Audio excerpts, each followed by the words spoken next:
Today, we're going to be talking about making a plan to achieve your goal. And I'm going to go a little deeper than just the basics, right? Of write a plan and do it. There's a lot more to successful planning than just making a plan. And we're going to really dig into it today. I'm Shawn McBride. For those of you who don't know me as well, I am a business lawyer.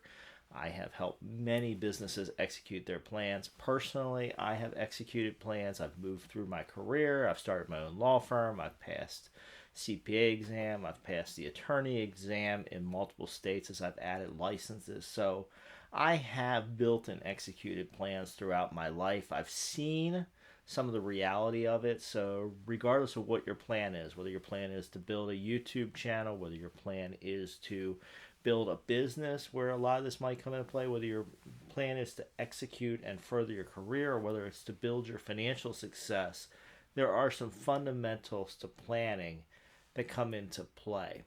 And a lot of the stuff is missed, particularly some of the stuff I'm going to talk about in the later part of this video. So, obviously, the first part is to build a plan. And you've got to start with a vision and a dream and give yourself permission to dream. When I've talked about planning and before, when I give speeches on this at conferences in the past, I always say you got to have permission to dream. You've got to give yourself time to think about where you want to go. And I think that's so critical because if you're not thinking about goals and objectives, then you're not going to be able to have the vision of what you even want to plan, right? And a lot of people make this mistake. I've seen it time and time again. They plan incrementally. And that's fine when you're working towards a goal. You know it's your goal, you're locked in. Things are going to change, you're going to get knocked off course, and to incrementally plan to keep moving to the goal makes sense. But from a broader perspective, big stuff like where do you want to live?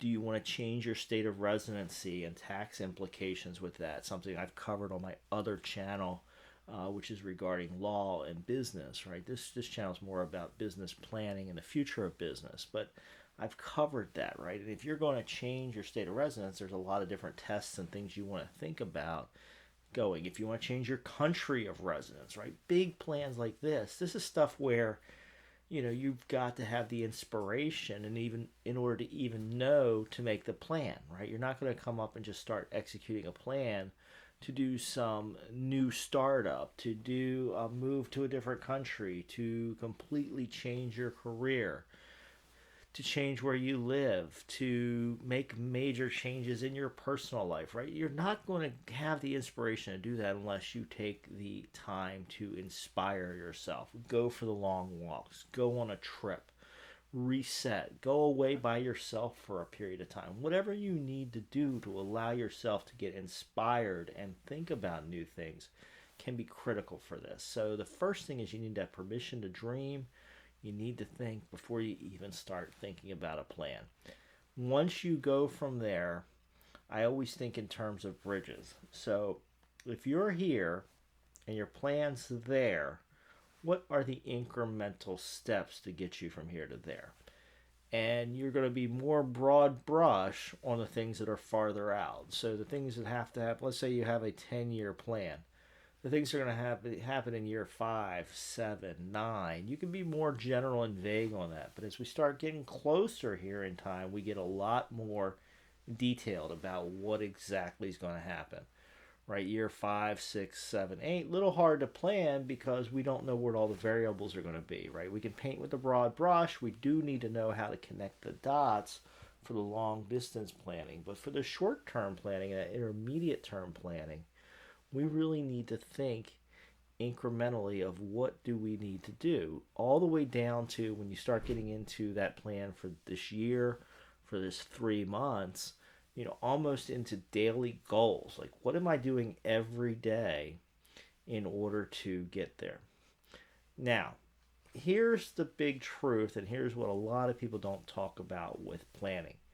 You are going to have setbacks, major setbacks, right? You are going to get told no. You are going to have things you think are going to happen are never going to happen. You have things that you think are going to happen sooner are going to happen much later. On the flip side, you may have some breaks, right? Some things may unexpectedly come your way, which may speed the process up in certain areas. But the truth is, even with the best plans, the timeline is going to shift and you're going to have to reevaluate. Now, this is why a lot of people argue against planning, right? They're like, I just can't see what's going to happen. But if you don't get started on your journey, you're not going to get there, right? You've got to get out of the box and start executing a plan if you want any hope of getting to your end goal, whatever that might be.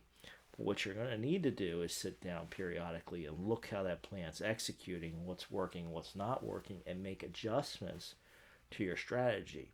One major thing that happens while you're on the journey to executing your plan is you're going to learn. You're going to start figuring out that you thought you would do X and Y would happen, and you've figured out that that's not happening, right? Maybe you're in the wrong market. Maybe you have to adjust your strategy. Maybe you have to change who your customer is. Maybe you have to pivot what your software does, right? Whatever the case may be, you're going to get learning and feedback from your work. Part of you wants to do the time and put in the reps and test it, right? So some stuff you just have to try for a while to see if it takes. But eventually you're going to start getting real feedback. You're going to start seeing what's working and what's not working. And then you're going to have to execute on changing the plan. So one thing you want to build into your plan is periodic revisits of your plan. Sit down, look at where you're at, look at where you thought you would be. What is the delta there? What's the difference, right? And why are you not where you thought you would be? Now we want to go back and revisit our timeline, revisit our milestones, and revisit our execution strategy. That is probably the most important part of planning. I think the great part about planning is it forces you to think through things, right? So I'm a big proponent of planning. I always ask people to have a plan when I work with them, in my consulting work or my legal work or wherever I'm engaging with people. If I'm going to really help them, if I'm going to jump in, we need a plan. And I got to ask them what the plan is and how we want to get there. But the key is the testing of it, right? I think that's the biggest thing with planning. It's not to know exactly how you're going to get there. It's to have the direction and to know how things are linked. And then to go back and learn and back test and revise. That's what a lot of people miss, right? Is the back testing and revision. The plan is great. It's a good exercise. It gets you pointed in the right direction. But that's all it does, right? If you watch those documentaries where they talk about, outer space travel, right? They say that the rockets are off course some amazing percentage of time, right? You're headed to the moon or you're headed to a particular star. And some percentage of the time, like 90+% of the time, you are just slightly off course. And there's course corrections, right? You're constantly adjusting. Fire the rockets for a minute. Go a little this way. Go a little that way, right? All of this is happening as you're going forward, right? So you're adjusting your plan. And even if you get something as well planned as that, as precise as that, right? You still need to do the work to execute the plan. So the same deal for each of us, right? We need to build the plan.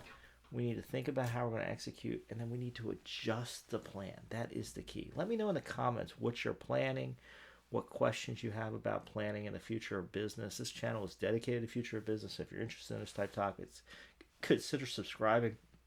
Check out our library of past videos, and I'll see you for another video soon.